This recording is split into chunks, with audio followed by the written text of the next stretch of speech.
I wanted to do a quick video on how to trigger chords with the MelodyTrigger, and I wasn't too keen on setting up like all the stuff with the green screen, etc. So this is kind of a new format. It's the kitchen session, as I'm in my kitchen now and just using my MacBook Pro and the internal mic as well here, so you might hear some fan noise. Sorry for the content quality, but the recording quality, but the content quality obviously is very good. So let's have a look on how to trigger chords with the MelodyTrigger. So just let me show you what I've set up here musically, and let's just play it to you. So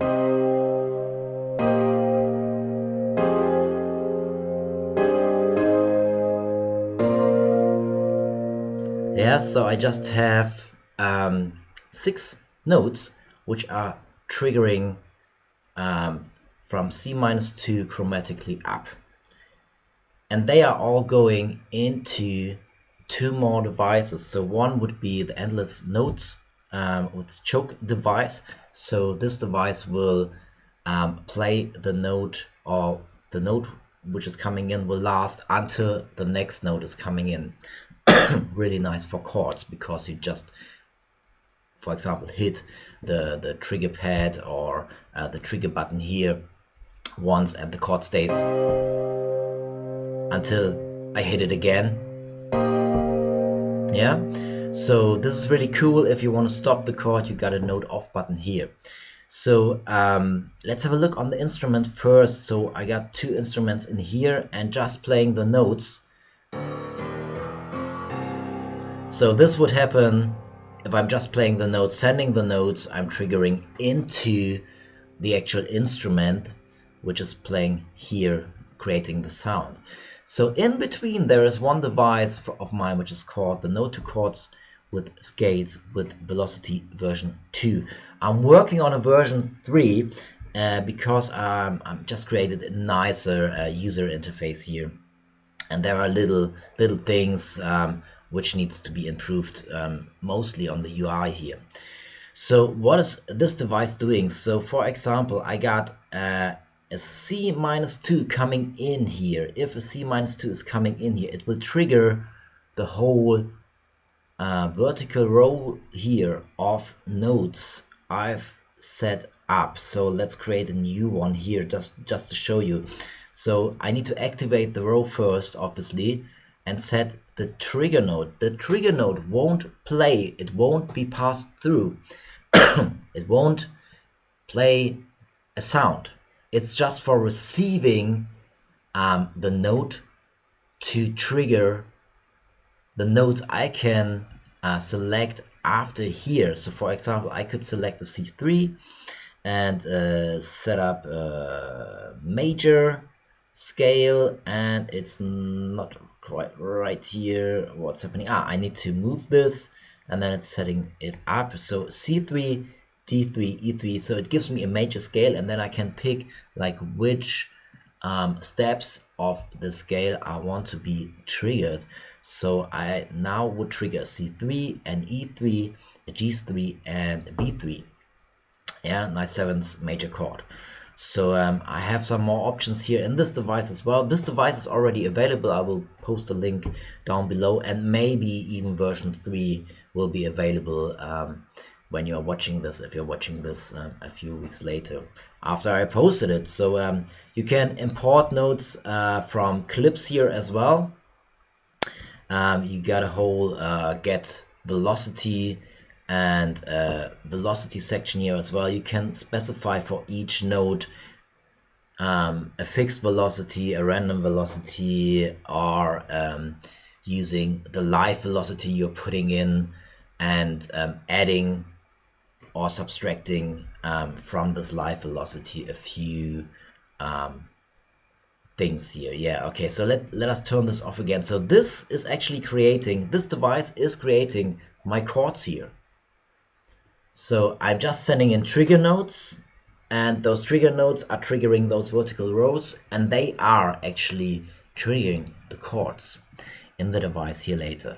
Yes, so for example, let us have a look here in detail. So I set up a trigger here, so I'm triggering C#-2, so this row will be played. Now I'm triggering a D-2, next step here, and you can see it got a monitor here as well, which note is ending and which note is coming in. And now I'm at the end, F-2, playing this whole chord here, and then this chord, those MIDI notes are being going into the actual instrument in Ableton Live.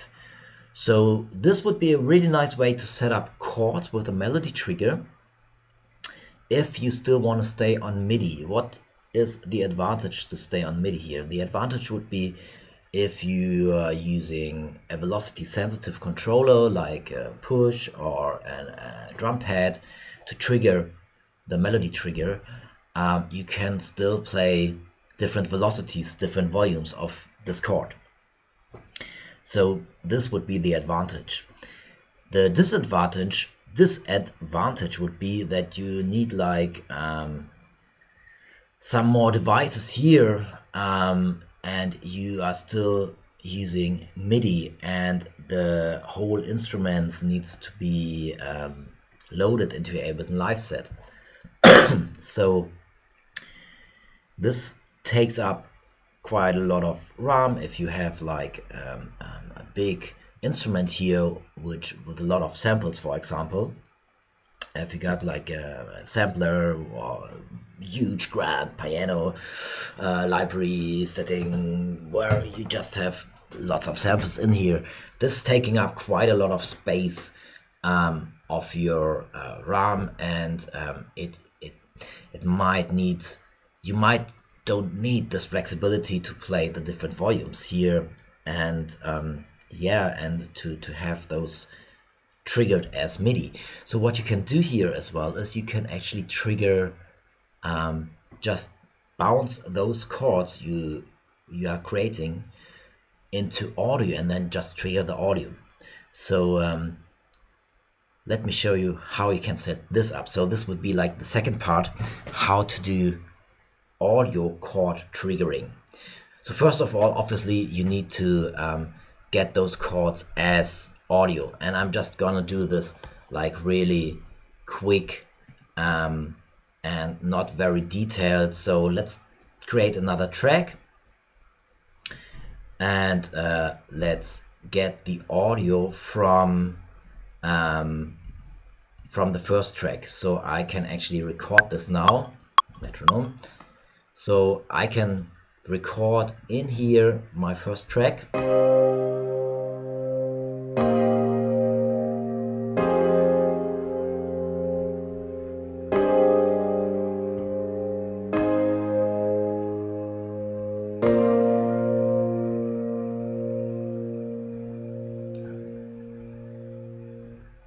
Okay, so I now have the chords I actually want to trigger in this second track here now. Let's turn this off.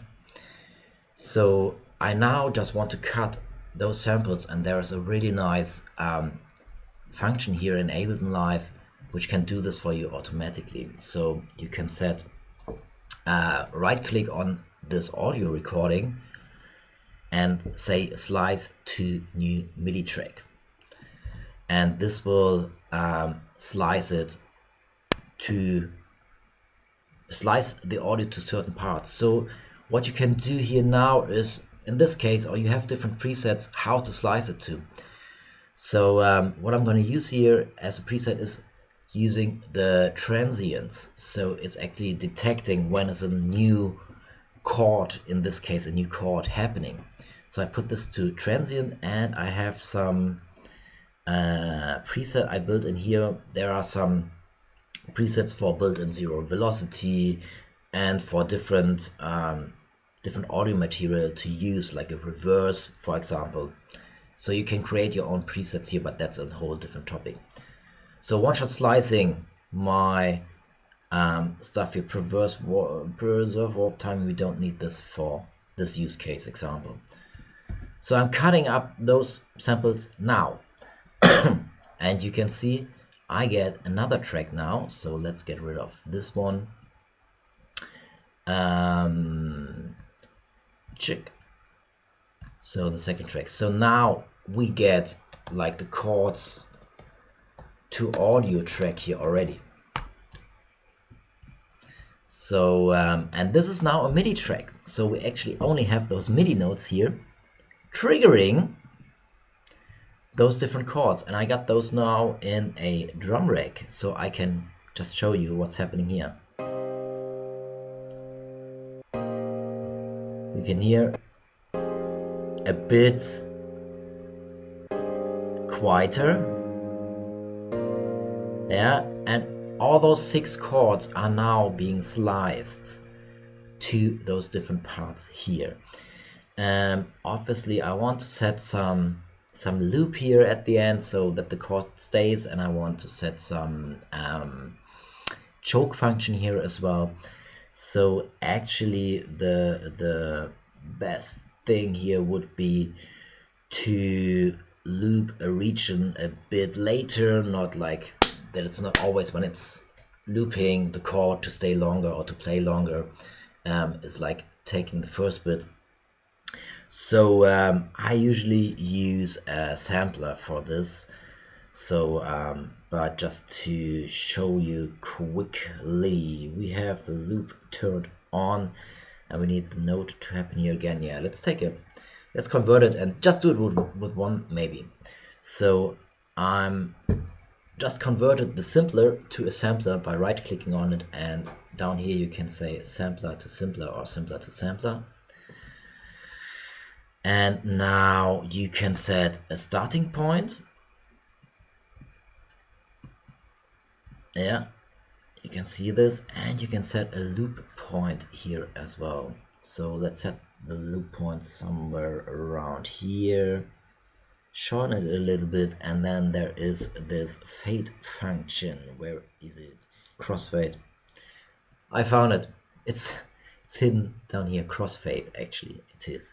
So I can set a crossfade so the loop of this chord wouldn't be as hard, you could say, like jumping from one point to one point. It would blend, as you can see here, it will blend some signals. So this would,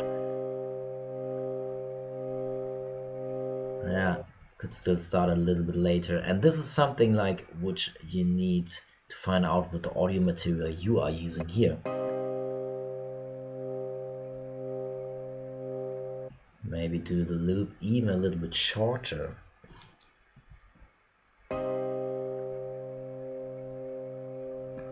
That sounds okay. It sounds like a nice vibrato modulation. Yeah, okay. So you need to set up your chords or the audio material you want to trigger, obviously depending on the material you got here. So I could actually normalize the volumes here just with the right click. It's a really good example, but now it's going to be quite loud. It's okay. Yeah, just to show you this example. I'm going to set this back for now because I don't want to do all the other samples here as well, because I actually wanted to show you something different, which would be triggering now those audio materials. So I'm starting here at C1. I need to send in a C1 now to trigger this first chord or audio. So let us just take the MelodyTrigger device, which I used beforehand on the other MIDI track, and we now need to set the first note to trigger the first chord and loop here to C1. So I can do this quickly in the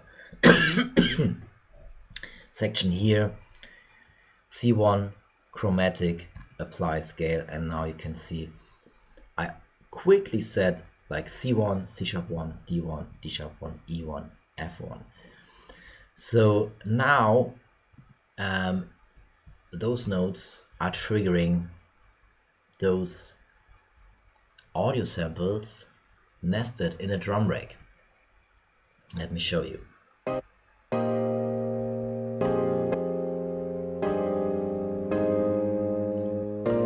Yeah, and you can hear now they are just playing the note. These are also one shots, so they should need to be set to classic, or you should use a sampler. But let us use the endless notes here now. Set those all to classic quickly.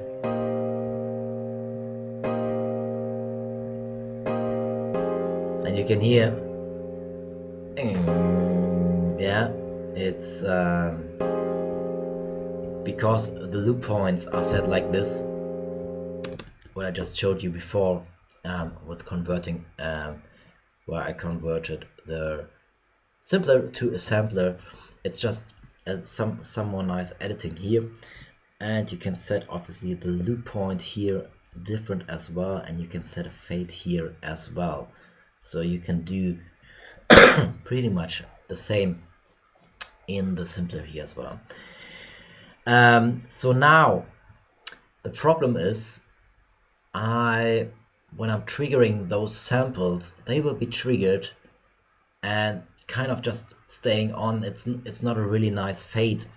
I'm just sending a note off and then a note on for the next note via the endless notes to chord endless notes device here. So it's just another thing to be aware of, that you have actually a choke function in your drum rack here where they are sitting now. So you can actually set all those samples to one choke group, and that would mean as soon as another sample and another slice, in this case another field in the drum rack, is being triggered, it will stop the other one. So now I can't have those being played like together. It's only one sample is being playing here. So this would be something good to know if you're using this technique as well. So now I'm just triggering those.